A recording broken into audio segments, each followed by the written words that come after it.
Assalamualaikum pemirsa, Anda kembali menyaksikan topik terkini, saya Deba Depari.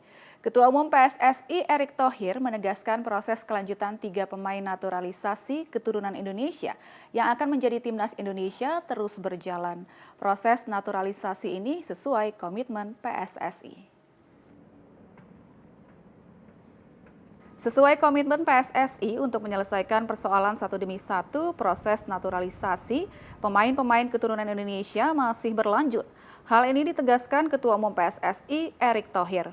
Penyelesaian nama pemain sudah dilakukan sesuai dengan posisinya. Di antaranya pemain seperti Ivar Jenner yang merupakan posisinya di tengah atau gelandang bertahan, sudah diselesaikan proses naturalisasinya.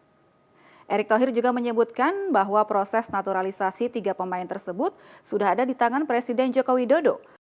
Bersama juga Rafael yang posisinya bisa penyerang kiri, lebih kuat di kiri sebenarnya, tapi dia bisa kanan dan di tengah. Itu juga alhamdulillah tadi Bapak Presiden sampaikan saya sudah ditandatangan beliau. Proses selanjutnya yaitu mengangkat sumpah dan paspornya.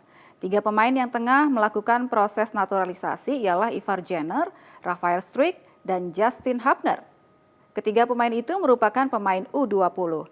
Diharapkan ketiga pemain naturalisasi bisa memperkuat skuad timnas Indonesia dalam melakoni laga FIFA Matchday yang akan digelar dalam waktu dekat.